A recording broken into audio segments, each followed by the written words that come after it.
Dragons? Thank you guys for joining another episode of the Spine Bookcast, Chronicles of a Bookshop. I am your girl, Lindsay, owner of the Spine Bookshop, and today we have one of my favorite people in the whole world, Dylan Shively, and he's a credit guy. And I learned a lot from him in April, and I really can't wait to introduce you guys. How are you doing today, Dylan? Good, good. Thanks for having me. Absolutely. Oh, good. But Sorry about that. I was cutting you no, off. you're fine. So how did you get into reading? Like how is that something that you got into? So when I was consuming content, I would always do, videos, follow people, and every single person that I would follow would like the people in their 40s and their 50s that were massively successful would say they always stuck to reading. And Right. so I would always push it off. I would always push it off because for me, I was like, well, I understand you read, but I have access to the same information, through video or how I Sure. would consume it. And while I would get stuff, I would even catch myself in like a fatigue of not wanting to watch videos, not receiving it the same way.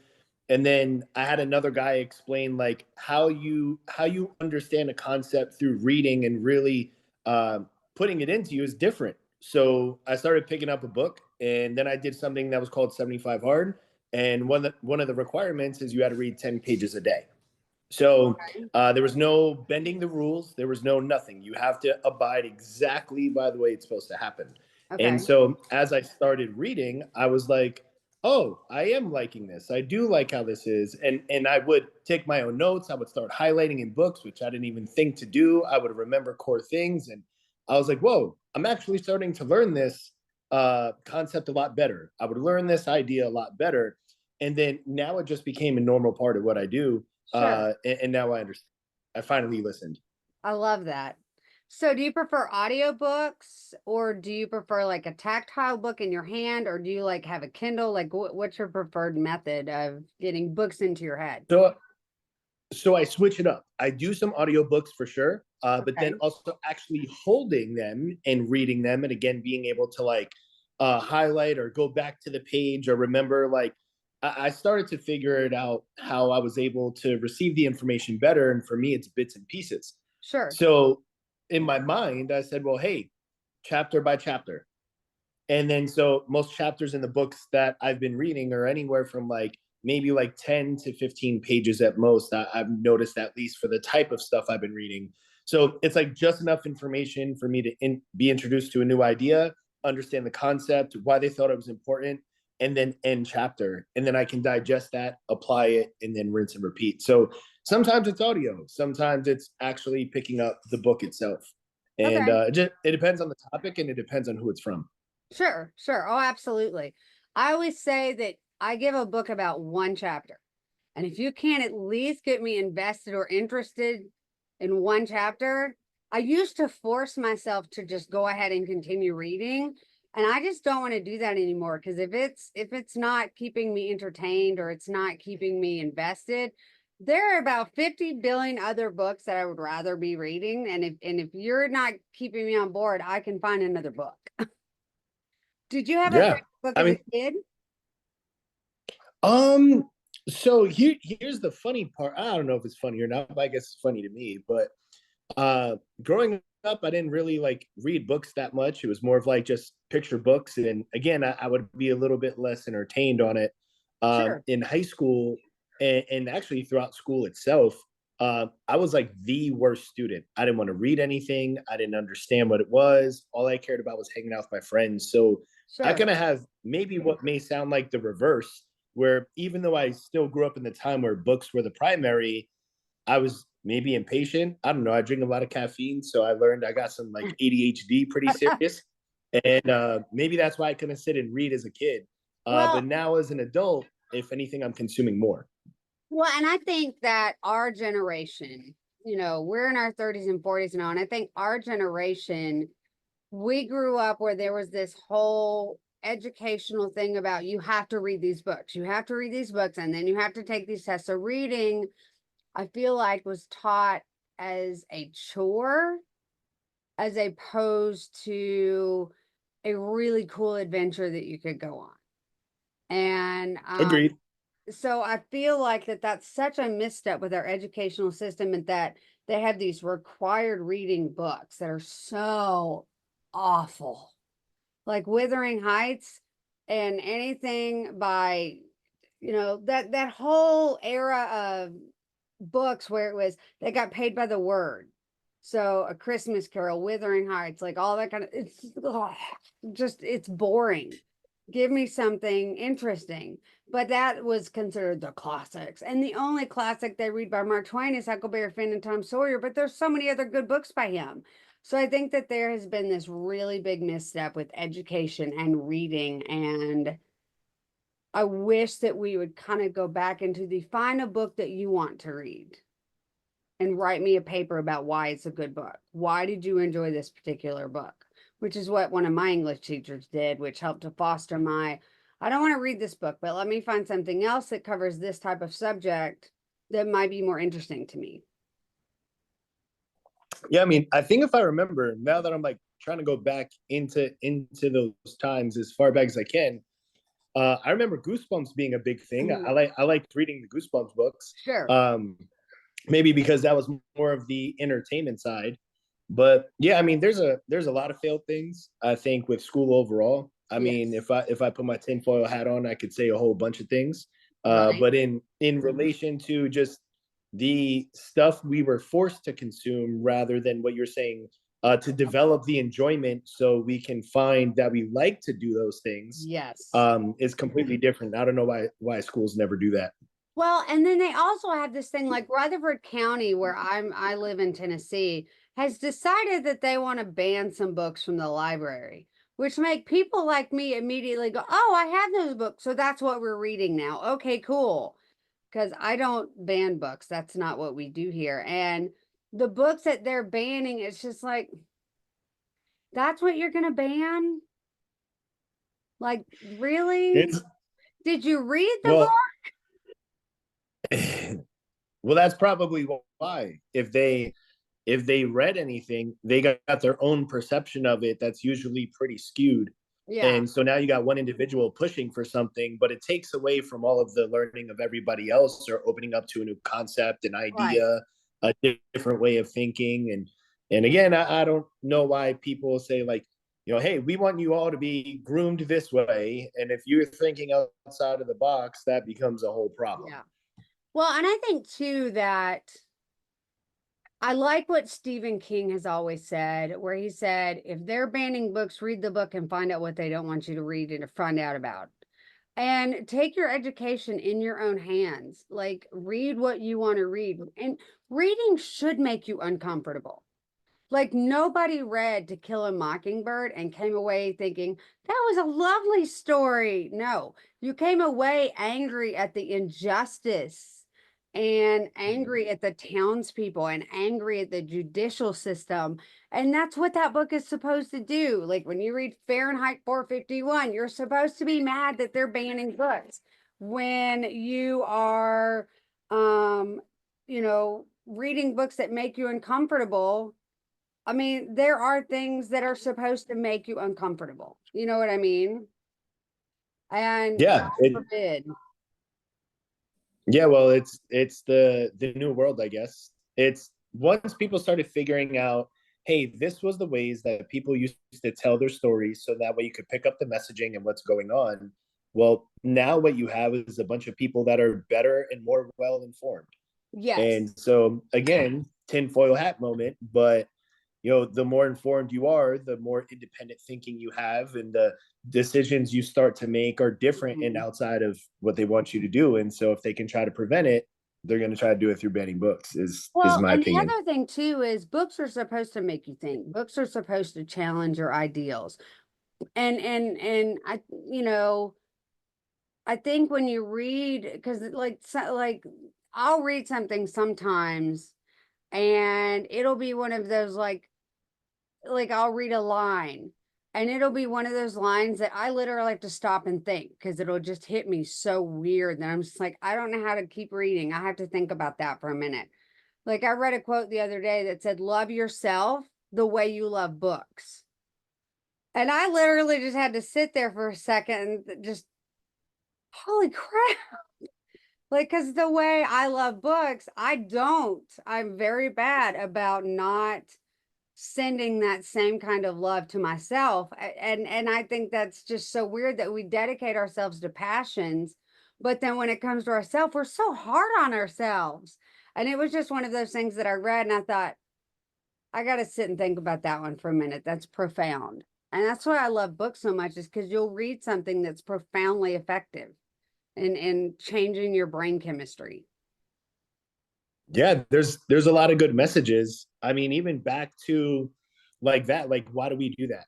Why do we sit there and sit like it's a good thing that the profound word, is there and it hits you, but it's Mhm. like what is causing us, whether it's a bunch of distractions or what is it that's causing us to not take more time to do that. So Right. like one of the things that I like to say is you have to and I learned this from a guy that I know, Wes Watson. So he was on my podcast. Shout out to him.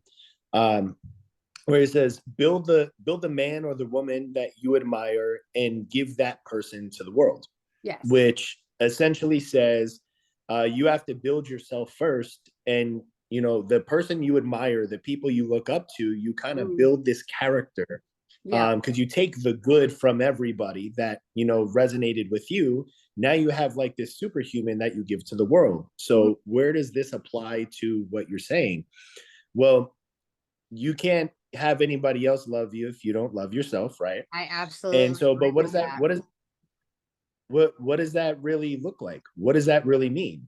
Well, Mhm. now we start talking down the path of certain disciplines. Like we would think, oh, going to the gym, I'm too tired. Well, if you love yourself enough or you want to work on that, once you go and you come out, there's never been a time that somebody has went into the gym, came out, was like, oh my God, I regret doing that. Because there's Right. actual like chemical changes and endorphin releases and dopamine releases that your body, in the sense of like movement is medicine, is what they would say. Oh, So when you're absolutely. moving your body, it's physically impossible to be in a bad mood. So nobody ever walks out of the gym being better, and you can control that.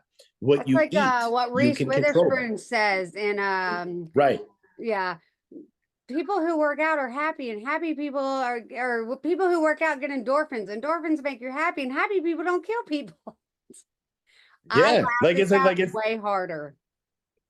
it's because it's like once you hear it, it winds up being like, wow, that's a really simple concept. Why would I Mhm. not normally think that way? Right. And which is the benefit of the books when you're reading, and if you really want to focus on personal development, well, now you're learning concepts from somebody who was already there. You're Yeah. getting their thought process, and so think about your good days and your bad days. On your Yes. bad days, even though you try to hide it, it is physically impossible for you to do so. So when you show up to the bookstore, when you interact with people, when you reply to messages, you reply differently and you Yep. operate at a certain frequency where it is lower and people feel that. And then you transmit that. So I guess like to me, to bring it back to the book side, I've always had a negative experience with the book side as a kid. I've never Right. saw the benefit. It was more of the chore, like you said. Sure. Now when I know like, hey, there's messages out there and I want to learn from these people and they've written down their thoughts and I can go back to it whenever I want. Well, Yep. now I can go back at the times where I feel low or I don't feel good and get the reminder of this is the message. And again, now back to like the gym and eating, that is just one concept Yeah. where if you get better at those things, you feel better. Then you show up home and your relationship at home is better. How you treat people that day is better. How Mhm. you actually consume the next book you're reading is better because you're Yeah. accomplishing tasks throughout the day. Yeah. And then now you give a better version of you to everybody that is in your I inner agree. circle, everybody you communicate with that day. Absolutely. And I think the other cool thing about reading that is kind of unique is, so let's say that you see a total stranger reading a book that you really love. That's like the book recommending, you should be friends with this person.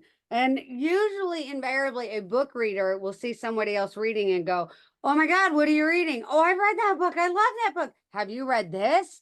and you end up having an entire conversation just about, oh, I loved this book. I didn't really like this book, but if you like this book, you should read this book. And it's an almost an immediate friendship.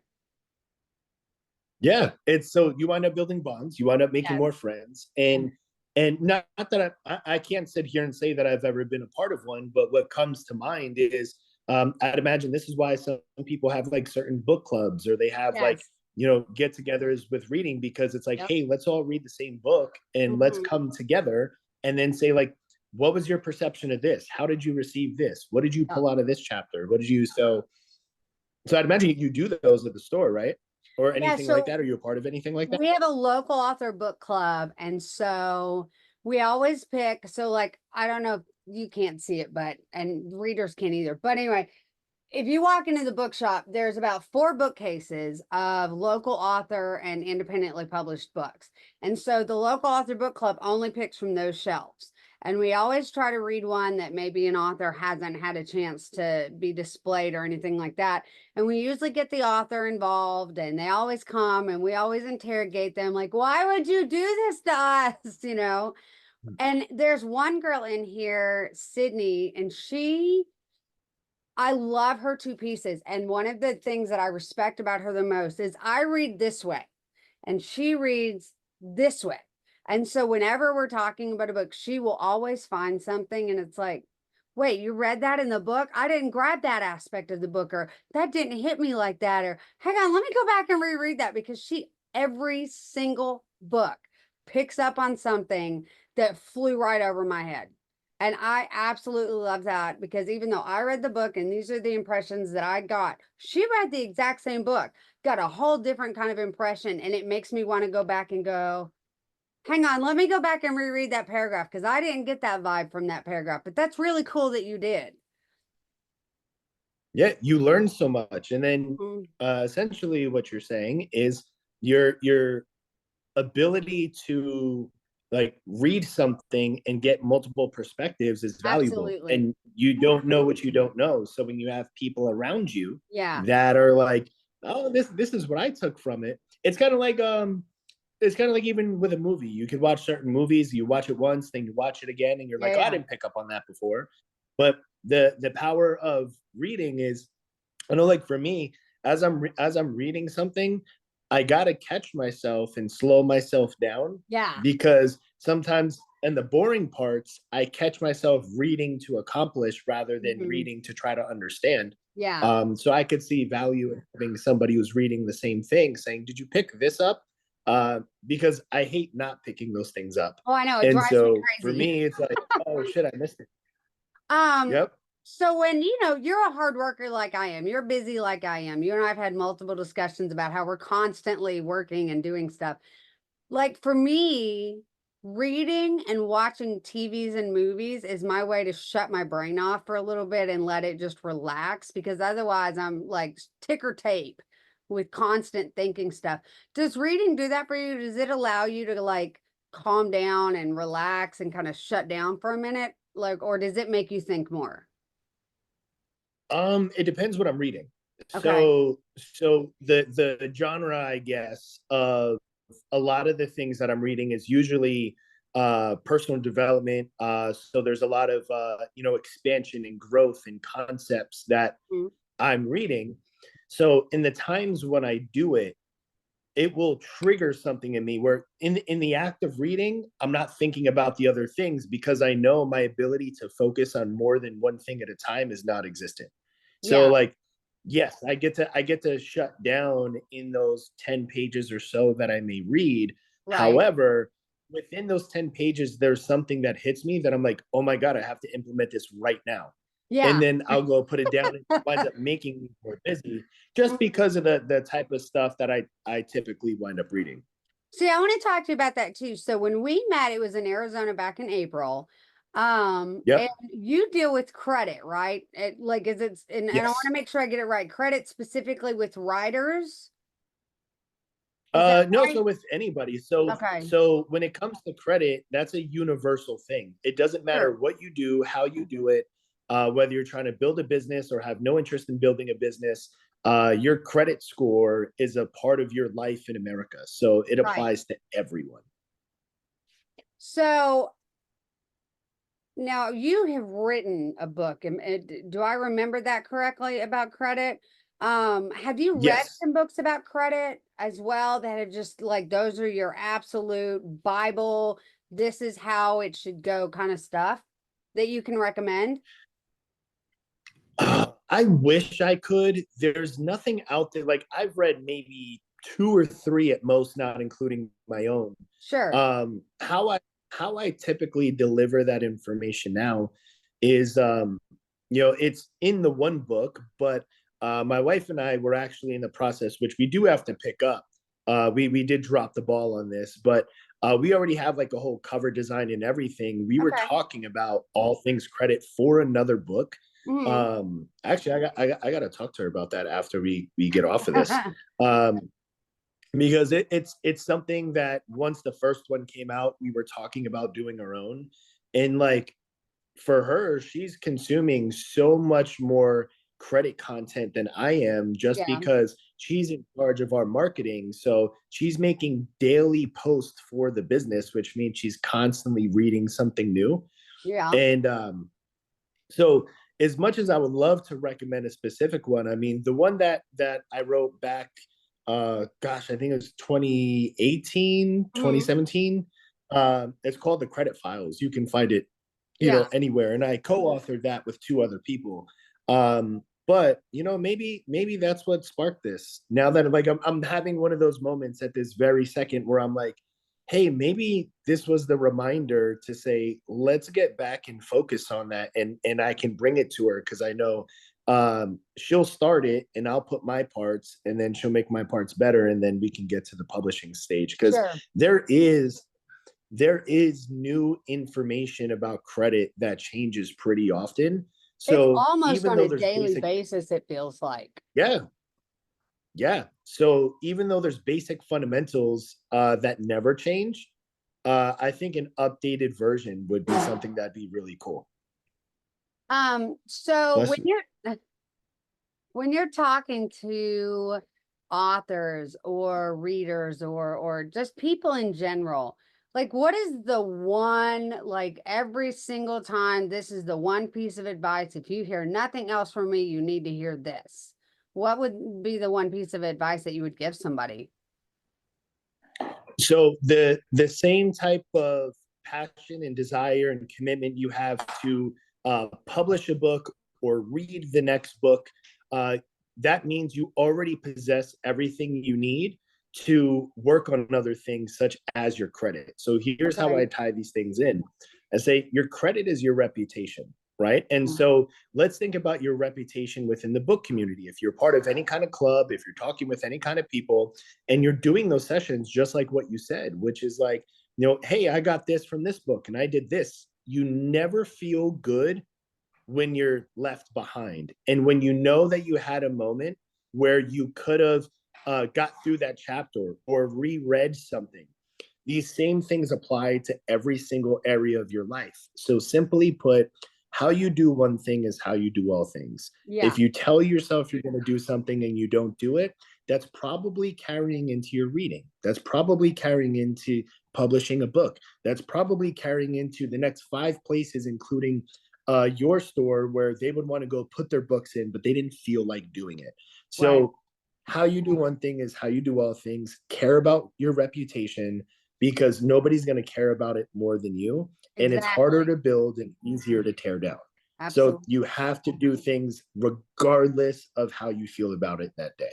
Well, and I think that that applies like what we were talking about earlier about like working out and eating and just, doing things for your mental health. Like for me, reading helps my mental health because it allows me to just, I call it unclenching, so does working Yeah. out. Yeah. Even though like on leg day, I want to die. I still feel really good because I pushed myself and I did something really good for my body and it feels really good. And I feel itchy if I don't work out now, which is a really Mhm. weird, it's the only way I know how to describe it. Same thing, like if I go too long without reading, I'm just like, okay, I really need to find something to read because my brain feels itchy. I feel, like I need, and I think that credit along with working out and eating healthy and focusing on things that make you passionate, i.e. reading or writing or helping people with credit. I think having those things it makes for a better life in general. And and I agree, your reputation, nobody's going to fight harder for that. And so that's why with Mhm. every author that I have, this is how we do it. If you have any problems, I want you to come talk to me. We will figure it out. I am going to be your biggest advocate.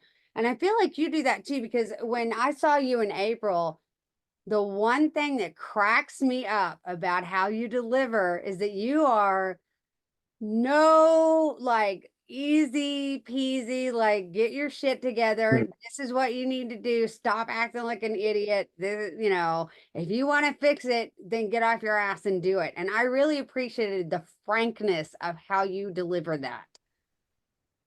Thank you. It's how I realize it's been received by me. Uh-huh. And we sometimes have that self-talk, Yeah, yeah, where we're trying to get ourselves going, but there's too much to the earlier point of like people banning books because it hurts feelings. yeah, Well, the what I've learned is the real world does not care about your feelings. at all. It doesn't. Business doesn't care about your feelings. Your customers don't care about your feelings.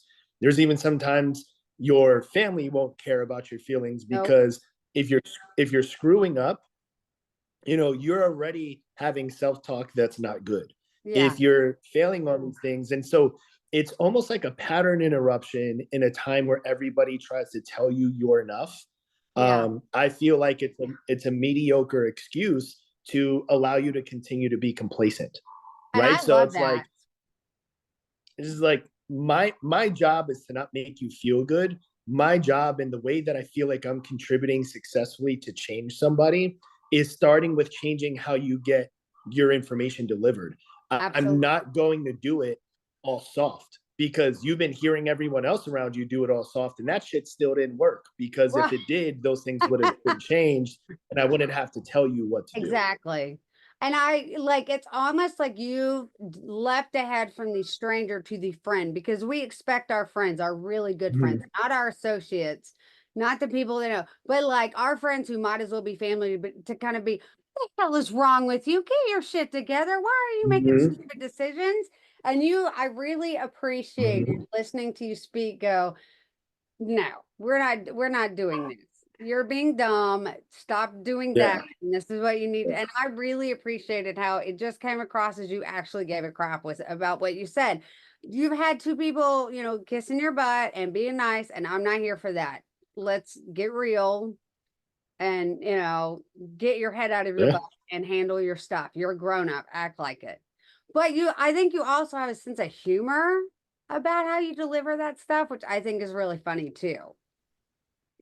Yeah, I mean and it took time. I would go from wanting to make sure I didn't hurt anybody's feelings, realizing that it wasn't effective, then say, okay, well, I got to get a little tougher on people. And I have a military background. I was in the Army for 6 years, so like this is where I learned all my ability to Yeah. get like pierce somebody's heart, pretty much. Um,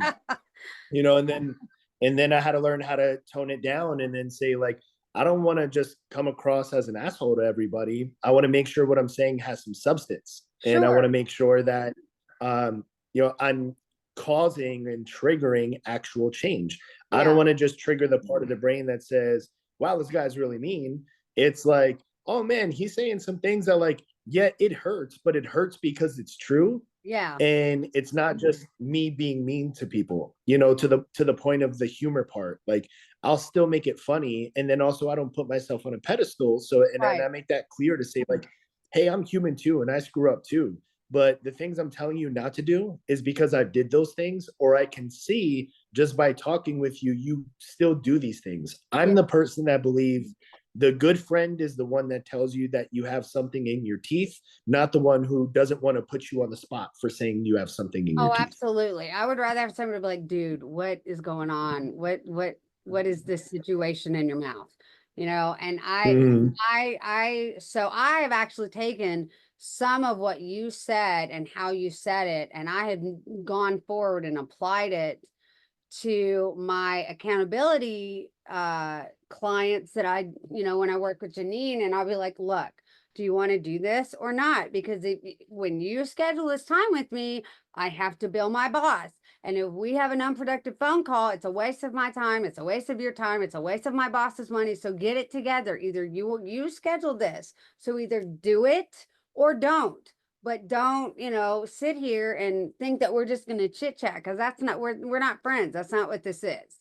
I'm here to keep Yep. you accountable. And when I came back after listening to you speak, I really thought about, he really actually gets his point across by being like in your face about it.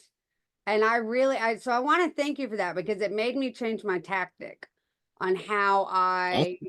went in and applied talking to clients now. And I'll talk to authors too, or I really want to work on my second book. So then do it. Well, Mhm.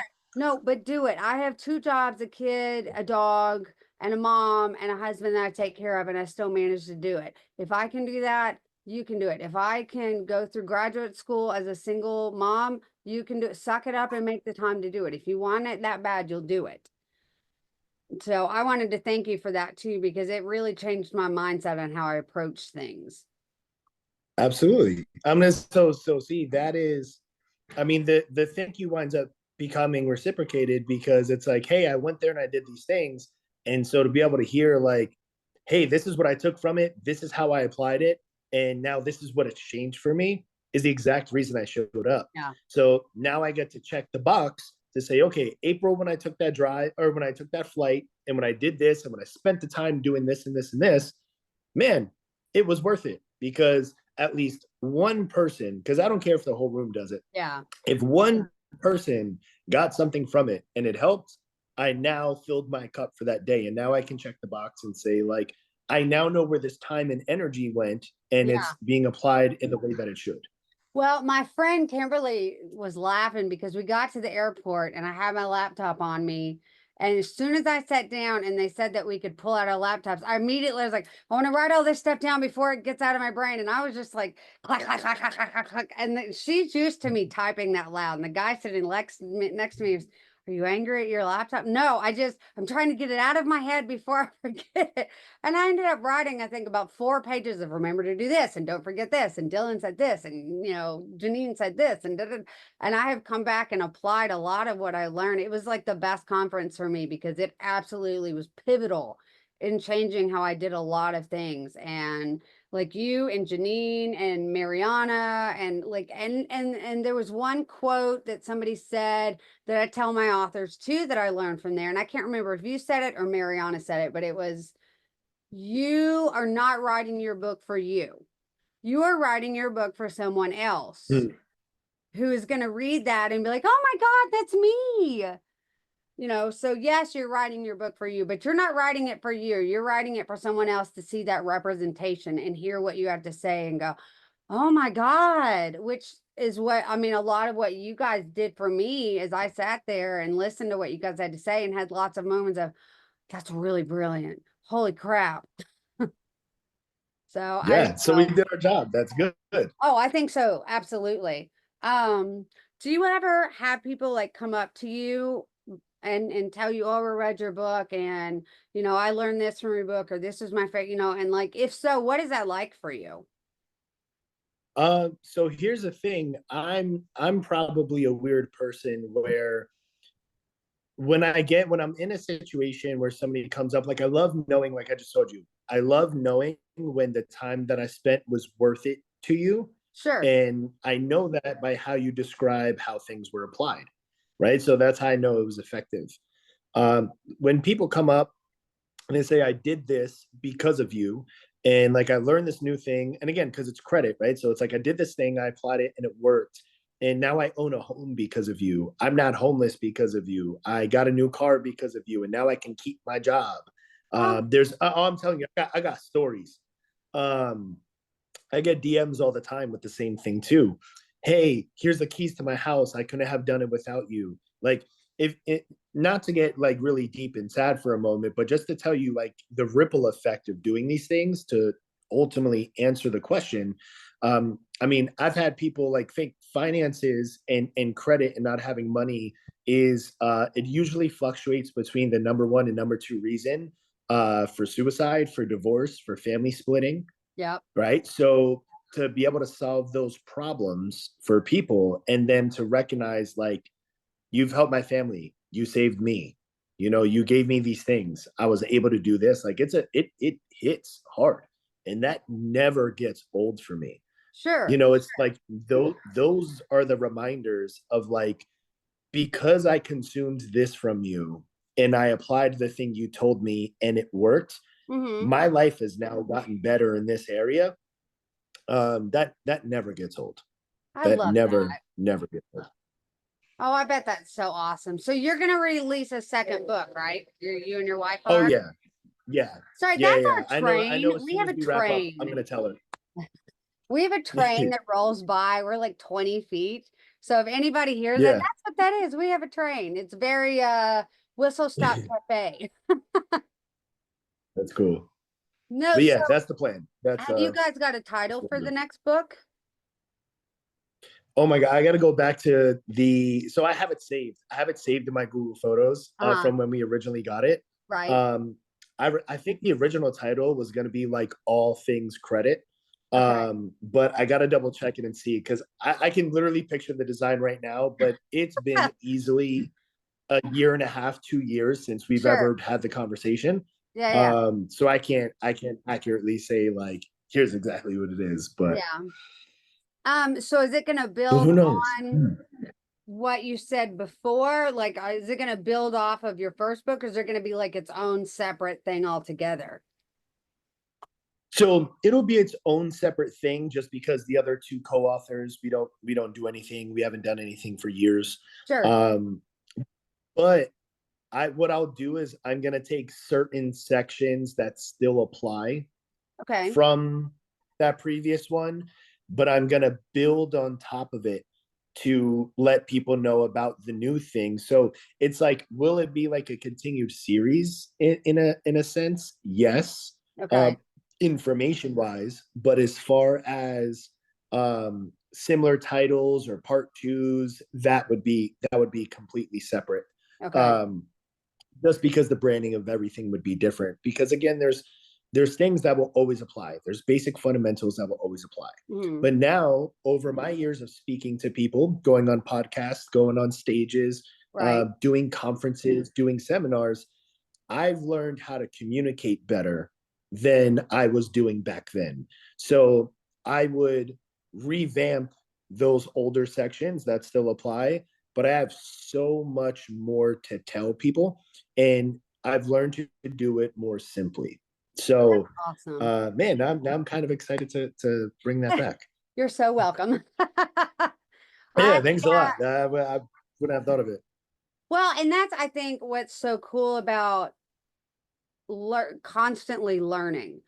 Like my stepdad was in the Air Force, and so was my grandfather, and my uncle was in the Army, all retired colonels. And my stepfather always said, "Don't ever be the smartest person in the room because that's when you stop learning." And I really appreciate meeting new people, like all the people I met out in Arizona and all the new authors that I have in the bookshop, because I've read stuff and I've talked to people, even the customers that come in, and it's always I every day I swear I have a moment of, huh, I didn't think about it that way. That's a really good, and I swear it changes your brain chemistry, because then your brain spirals off on a, that's a really good point. And and not to get on a political rampage, but I feel like this country has lost the ability to have a discussion and go, I don't agree with you. I still respect you and I love you and I appreciate why you think that, but I don't think that, but that's okay. We can disagree and still be friends. And it's really hard to watch what's going on in the world with book banning and the trying to disrupt education and trying to prevent people educating themselves outside of the established rule of thumb of what we should be teaching. And I think it's very interesting that you have these opportunities to meet people that you never would have met. Like you and I never would have met if I'd not gone to Arizona. But I feel like Yep. you have fundamentally changed how I think about things. And I think a lot of people, if they would just be open to listening to what other people have to say, even if it may not be delivered in the way that they want it to be delivered, I think it would make them better. 100%. Like I literally couldn't agree anymore. It winds up being like, so for example, when I deliver information, like you said, you say it more than I say. Like, hey, it's very frank, it's very direct, it's very like in your face. Yeah. And it's because the last time somebody's ever done that to them was never. Right. So like when you're growing up in a time where you have to agree with every single point and every single thing, or we're never going to be friends again, and being limited to the growth aspect of hearing different perspectives without shutting people down. If you get offended by the delivery and you're not smart enough to extract the knowledge, right, or the Right. actual good information out of it, the person delivering the info isn't the bad person. You're the one who needs to work on it. Because Absolutely. again, like the guy that I told you the quote from before, he curses significantly more than me. And I found out that the reason that he always does that in the first 10 or 15 seconds, like he'll always start a video and he'll just be like, you dumb fucking people. Right. So like then all of a sudden, like they tune out. Right. But if you stay right past that, he gives the actual information. Yeah. Because he wants to be around the people that can work through it and still have their own ability to extract good information. Oh, So I if agree. you get upset by the delivery, then that's a you problem. But if you can get through the delivery aspect and say like, whoa, this one thing he said was really good, and you got to take that one nugget, apply it, share it with other people. Well, now that ripple effect is good.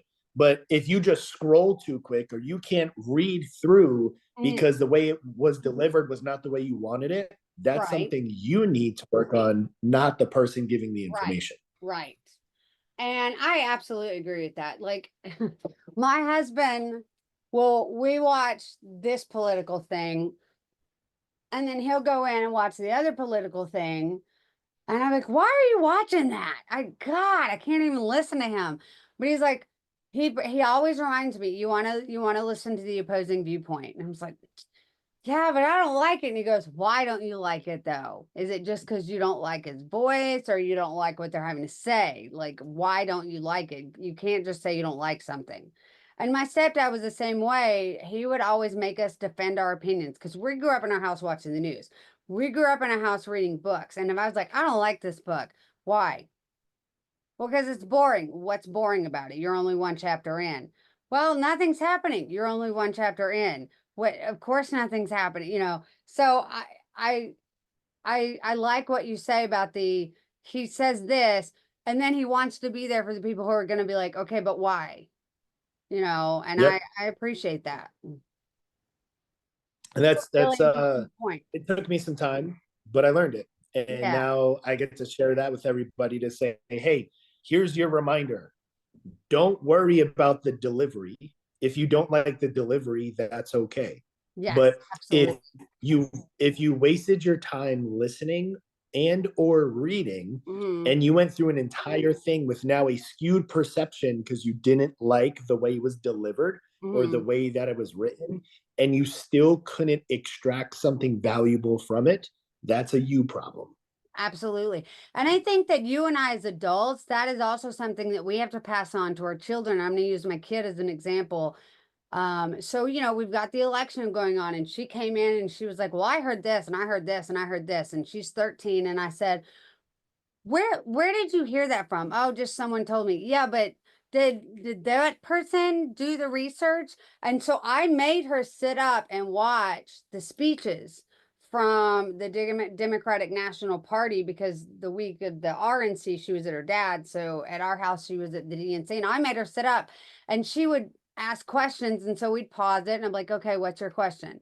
Well, why does she do this? Or why are they saying this? Or what does this mean? And it led to a really interesting discussion. Now, granted, she was up late. We were both all tired the next day, but it led to my 13-year-old daughter asking questions and thinking about things that she had originally not thought about.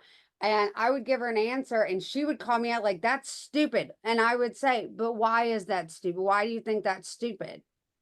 And it was usually because she didn't understand.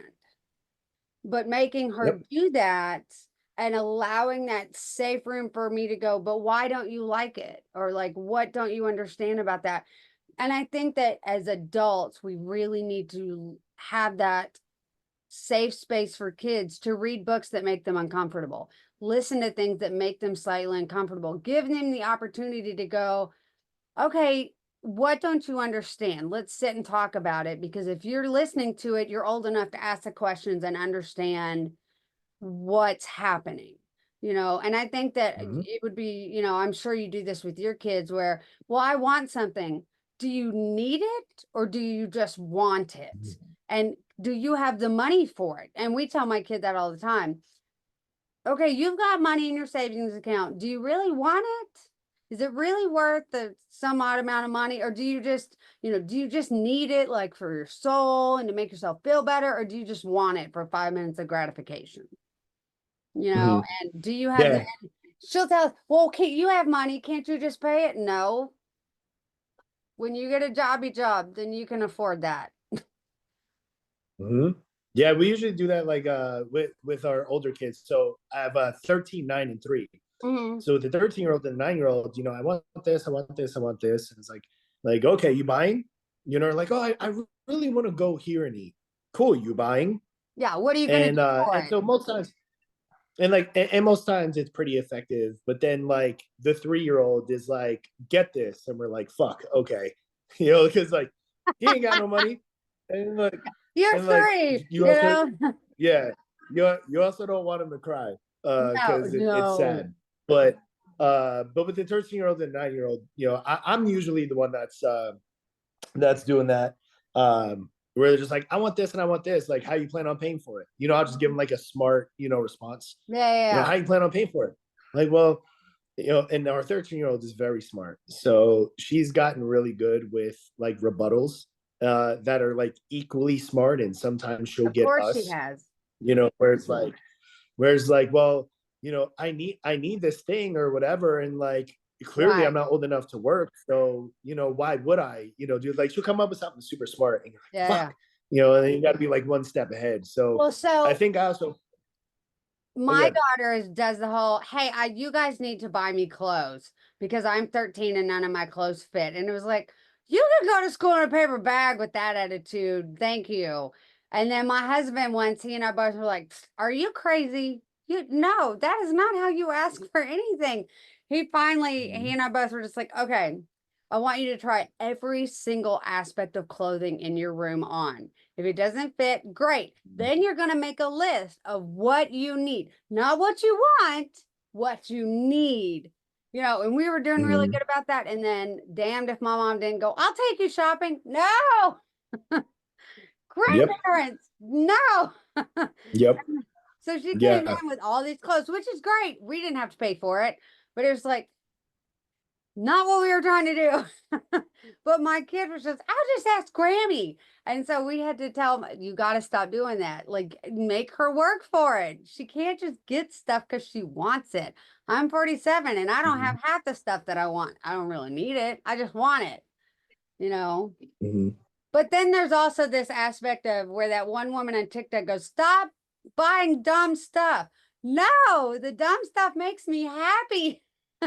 I need a roaring dragon that lights up and steams smoke out because it makes me laugh. Sounds just like my 3-year-old. He has the same stuff. Oh, I know. Yeah, we're just like Jessica, who's my best friend. We joke now that we're just nerds. We just have money now to buy the dumb crap that we wanted when we were little. And As so a it's kid. hard Yep. for me to sometimes tell my kid, no, You cannot have the dragon costume. Well, Mom, you have a Harry Potter costume and a Care Bear onesie and this and that. You're absolutely right. I do. Yep. All right, fine. Just get it. It's fine. It's like, no, I bought it with my adult money. When you're an adult, you could go buy it with your adult money. Right. Right. And so, yeah. And like, she got a whole bunch of money for Christmas and she wanted to go shopping. It's like, okay, I will take you shopping. I will hold all the money. You go tell me what you want, and I will give you whatever is out of your envelope. And this is how much you have to spend. And she would come, I want these pair of pants. How much are they? Oh, they're $50. How much will that leave you out of what you have in this envelope? And I would make, and you could see her sitting there thinking about it like, will I really wear these? And then some stuff she'd go, yep, I want them. And then other stuff she'd be like, yeah, okay. Do you really need a 5-pound gummy bear? I mean, as fun as that would be, I really don't think you need to spend $30 on a 5-pound gummy bear. So Yeah, no, that happens. oh, I know. But I really love that you and I are the type of people that do that with their kids. And I think that we recommend, and I imagine that you recommend books to your kids as well that they should read. Like I tell my kid, you should So, probably read that book. so I should do better at that. I won't say that I do that as often. There's certain ones that I've read. I don't know again if they would comprehend it at the way that it needs to, but that should be something that I would do better in. I'll work on that. Well, I say that as someone who, like my 13-year-old daughter wanted to read The Hunger Games. It's a lot, if you're a little kid. And so I said, okay, I'll let you read it, but you get to read the first book and then we get to discuss it. And then you can read the second book if you want to, and then we'll discuss it because I've read them. And so she did. She read the first book, and as she was reading it, she had questions. Well, why are they killing each other? And why is the government, and I was okay with her reading them because she was coming to me with questions. I don't think that I would have been okay with her reading them and just reading them and not having that interaction of why is this upsetting you, or are you upset and do you understand why you're having these feelings? So and I suggest that you pick out books that might make your kid uncomfortable, but read them with them so that you can have that discussion. Because like she's going Yeah, no, through the Bridget series that's a good now. point. Well, and anytime that they ban books, I immediately want to know why. What's in that book that you don't want me to read? And because I'm such a voracious reader, whenever they read a book or they want to ban a book, I'm like, I've probably read it. And I have them on it, but why are you banning it? That's stupid. That's not like Charlotte's Web is on that. What? We all read that. Yeah. And it just like, but why though? And I mean, granted, there are some books like I wouldn't let a 10-year-old read The Hunger Games. I definitely think that there's some age, but I encourage you to let, hey, you might want to read this book. It might make you uncomfortable, but I think it's going to make you think, and you should definitely, and I think that I think everyone in the world should find books that make their kids think and make them uncomfortable and make them go, huh, why am I upset about this? Or Yeah, why be why am I open-minded to excited? receive the feedback. Yeah. And I can give you a whole list of books that I think would be great. But all the books that I'm probably going to give you are the books that your school system is going to go, oh no, and like clutch their pearls because, I like I don't picking give a shit. fights. Leave that to me. Yeah. Well, Dylan, I thank you so much for sitting down with me today. I really, really, really What? appreciate it. And I always say, it always goes, every single conversation goes a direction I never expected to go. So thank you so much. And I definitely will tag you when this goes on social media. And thank you for taking the time out. And I want to hear about your next book when it comes out. Absolutely. I'll make it happen. And thank you again for having me. Thank you to everybody that was Absolutely. listening. Absolutely. And I want to thank all of our listeners. Thank you again for tuning in to an episode of the Spine Bookcast, Chronicles of a Bookshop. And I hope you have a great day and happy reading. not gonna leave the meeting. I'm just, yeah, okay. Anyway, so Yeah, I'll yeah. edit it. But thank you so much. But yeah, no, I definitely encourage you, pick out books for your kids that are age appropriate, obviously, but read them with your kids because and have the discussion. Because Yeah, no, it'd be good to do. I think so, because it's going to make your kid have critical thinking skills without them realizing it. Yeah, if we could get them to develop, why not? Oh yeah, absolutely. And like Corrine, when she read the first book, I don't understand why they're killing each other. And why is President Snowing and so we started reading the prequel, and the one of the first questions out of the gate was, are they trying to make President Snow a like favorable character? Because that's crap. He's a bad guy. Why are they trying to retroactively do that? And I was like, that is a great question. Why do you think that they're trying to do Mm-hmm. that? And I don't think that she would have thought Yep. about that had she not read the first 3 books. So Yeah, no, it opens her mind. It expands her mind. All absolutely. experiences, all conversations, anything they consume in any format is going to expand it. Oh, absolutely. So I like it. All right. Well, have a good day. Thank you so much, and we'll talk soon. All right, sounds good. Thank you so much again. Oh, no problem. Bye.